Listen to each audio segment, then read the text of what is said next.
Fala aí, rapaziada!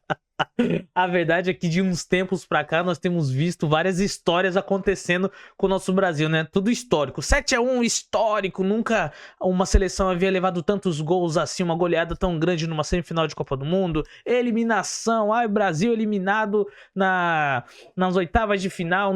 Histórico, não classifica para as oitavas de final da Copa América. Histórico isso aqui. E hoje, mais uma vez, mais um tabu que o nosso Brasilzão fez questão de ceder, doar pro resto do mundo, né? Perdeu pro Japão pela primeira vez e, cara, como é primeira vez, tem que ser inesquecível. Que a primeira vez tem que ser inesquecível. Fizeram algo inesquecível. Fizeram os japoneses virarem no segundo tempo com 3-2. É isso aí.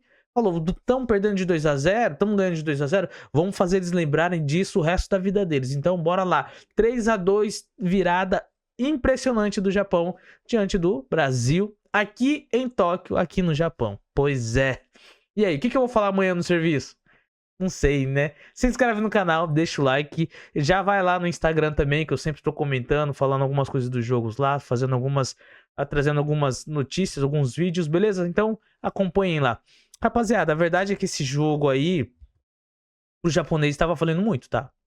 O japonês estava levando muita importância. Os japoneses e também estavam muito confiantes de que poderiam vencer, porque eles estão num plano, num planejamento muito grande. O Japão ele tem um plano de até 2050 ganhar uma Copa do Mundo, sabia? Existe esse plano. E, cara, a evolução do futebol japonês tem sido muito grande, muito constante, enorme. O Japão participa da primeira Copa do Mundo em 1998. Não se classifica lá para os mata-mata, né? Aí ele vai em 2002, cedia a Copa do Mundo, chega até as oitavas de final. Aí ele vai, em 2006 perde na fase de grupos, 2010 oitavas de final, em 2014 perde na fase de grupos, 2018 e 2022, são os últimos anos das melhores seleções do Japão, eles chegam nas oitavas de final com chances grandes de ter até mais ou menos quase terem enfrentado o Brasil nas duas últimas Copas, nas quartas de final, porque ele em 2018 estava vencendo a Bélgica por 2-0 e em 20 minutos ele toma uma virada de 3-2, parecendo que foi hoje. E ali a gente viu que falta a malandragem ainda no futebol japonês, falta aquele... hoje mesmo deu pra ver isso, porque o Japão... Cara, se fosse qualquer outro time tivesse feito essa virada enorme, vamos lá, uma Argentina, tivesse feito essa virada contra o Brasil, 3-2, no segundo tempo ia cair, e cãibra, e ia começar a fazer a catimba, mas você presta atenção como o Japão ainda falta essa, eles são tão certinhos que até pra isso eles vacilam demais. Presta atenção, eles começaram a sempre sair com a bola rápida, cara, toda hora. Você não via eles chutando, dando chutão pra fora e matando, e jogador caindo, e isso e aquilo não. E o Brasil atacando, e eles não acabavam, não paravam. Então, só pra você ver, até nisso o Japão é certinho, falta essa malandragem. Algo que muita gente reclama ainda que joga aqui. Eu, como converso com jogadores brasileiros que estão aqui no Japão, e eles falam isso dentro do time deles, que falta essa percepção, falta essa malandragem do futebol, falta um pouquinho do jeitinho brasileiro, do jeitinho argentino, do jeitinho sul-americano, até mesmo do europeu, que estão pegando agora esse estilo, né? De fazer uma catimba ali, uma cera, e eles não têm muito disso. O futebol asiático, né? Vamos assim dizer, a Coreia do Sul também não tem dessa, a Austrália mais ou menos, né? Que a Austrália joga aqui na Confederação Asiática, né? Mas a China, esses times mais asiáticos aqui mesmo, oriental, com essa cultura oriental de ser certinho, ainda falta um pouquinho dessa malandragem. Cara, mas e também tem o psicológico fraco. O Japão, ele é um time psicologicamente fraco. Calma aí. Mas o Japão virou... Se você prestar atenção, o Japão toma um gol. No primeiro gol que o Japão toma, ele começa a querer resolver logo. O japonês tem essa mania de, vamos resolver. E nessa afobação, psicologicamente, eles ficam afobados. Sai o segundo gol, numa falha de posicionamento da linha defensiva do Japão. Porque eles permitem que o Martinelli acabe ficando em condição para receber o passe do Paquetá, né? A ótima assistência do Paquetá. E nisso daí, eles fazem a linha mal posicionada. O goleiro, o Zion Suzuki, está mal posicionado também.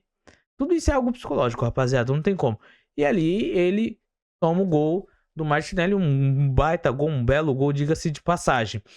E ainda no primeiro tempo dava para perceber que o controle que eles tinham no início do jogo de marcação, de estar havia se perdido já psicologicamente, porque eles estavam errando muito passe, o Brasil dominando, o perde pressiona do Brasil funcionando, eles errando saída de bola, errando saída rápida para talvez tentar um contra-ataque, o Cubo afobado, caindo na pilha às vezes também de muitas faltas que o Carlos Augusto estava fazendo para parar o próprio Cubo nas arrancadas. O Doan, eu acho que é o único que não estava sentindo tanto isso daí, foi o melhor hoje em campo do Japão, ele junto com o Ito, que entrou no segundo tempo e modificou completamente ali. Mas é isso daí. E aí vai pro segundo tempo, o Japão conversa, bolas, estratégias para voltar pro jogo. Só que, cara, ninguém contava com a maior das estratégias, que foi a assistência do Fabrício Bruno. O vacilo do Fabrício Bruno. Não dá. Ele viu um time de azul, falou, é o Cruzeiro, vou passar. Foi lá e acabou dando assistência pro Minamino, que faz um gol, não tem chance. Esse primeiro gol ali não dá pra colocar na conta do Neneca, agora já o segundo e talvez um terceiro. O terceiro dá pra colocar ali, cara, porque o Hugo ele faz várias defesas importantíssimas, jogando no Corinthians de reflexos, de tempo de reação, e hoje, mesmo o cara cabeceando livre, falha de marcação mais uma vez, e o Japão não tem um time muito alto, não tem jogadores tão altos assim, e um jogador baixo como o Ueda está lá no meio da grande área, da pequena área e sozinho, sem marcação, livre de marcação, cabecear para fazer o 3-2, o gol da virada, e o Hugo acabou rebatendo ali, e o Fabrício Bruno já sentiu, cara, a pressão, e aí e acabou vacilando na hora do segundo gol. Não sei se na hora do segundo gol tem tanto culpa dele assim, mas é questão de acompanhar a marcação. PH tá ali, outros jogadores estão ali, não conseguiram acompanhar, vacilaram demais. E aí teve o empate, depois a virada logo na sequência. Então e aí o Japão começou a estacionar o busão lá na frente. E aí o Ancelotti começa a colocar os jogadores deles e dá no que dá, não adianta. O time do Japão muito bem fechadinho, bloco curto, conseguiu travar muitas oportunidades. O Zion, que é um ótimo goleiro saindo, ele sai muito bem do gol, isso eu tenho que falar. Eu acompanho ele já aqui no Parma, ele sai muito bem do gol, ele tem um bom tempo de bola, pelo menos para essa parte de saída. É um goleiro promissor, não é um baita de um goleirão, mas é um goleiro promissor, baseado no Japão, que não revelam tantos goleiros bons assim. Eu acho que o último melhorzinho goleiro do Japão foi Kawashima, mas mesmo assim não era lá extra classe para ser de uma seleção. Mas o Japão tem evoluído, e esse plano de até 2050 conseguir chegar até uma final de Copa do Mundo, ser campeão, pode muito bem dar certo. O Japão tá crescendo, tá exportando mais seus jogadores, tem seus jogadores jogando mais em ligas europeias, na Premier League, na Liga Francesa, na Liga Alemã, na Liga Italiana, cara, na Liga Espanhola, estão revelando mais, tem jogadores que já estão indo desde menor para base do Barcelona, para base de outros times muito grandes, e é isso que é o planejamento do Japão. Se contar que a liga tem 30 anos, a J-League aqui tem mais ou menos um pouco mais de 30 anos, o tanto que evoluiu o futebol internamente aqui é muito grande.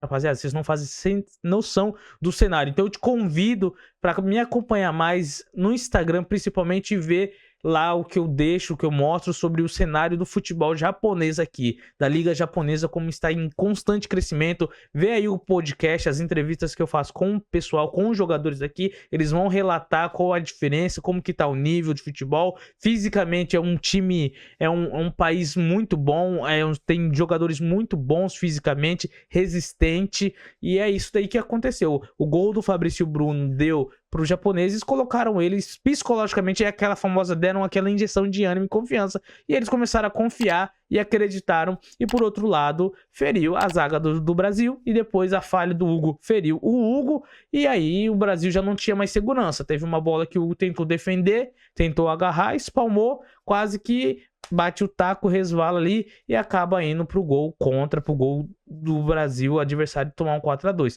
Tomar um 3-2, cara, você ganhando por 2-0. Mas não é no time principal, mas não dá, é o Brasil. É o Brasil. Se fez 2-0 fácil, fácil, porque fez 2-0 fácil. Na metade do segundo tempo, do primeiro tempo em diante, foi fácil fazer os 2-0. Mas se faz os 2-0 fácil e depois cede esse 3-2 aí, cara, não pode, não pode, não pode, não dá. Não dá. É inadmissível o Brasil sofrer tanto gol assim. Ainda mais da maneira como foi. Eu acredito que se fosse logo do início os titulares, talvez não aconteceria isso. Talvez o Brasil no primeiro tempo poderia golear, mas o talvez não existe, o se não existe, o importante é que o Japão venceu e eu, como meio japonês, meio brasileiro, venci, cara. Não perdi em nenhum momento. No primeiro tempo eu fui Brasil, 2-0. No segundo tempo eu fui Japão, 3-0, entendeu? Ganhei o primeiro tempo e o segundo tempo no mesmo jogo, então é isso aí. É igual o Diniz fala, pelo menos o importante é que ganhamos o segundo tempo. Eu ganhei o primeiro e o segundo tempo, porque no primeiro eu fui meio Brasil, no segundo eu fui meio Japão. Se inscreve no canal, deixa o like, tamo junto, é nóis, valeu?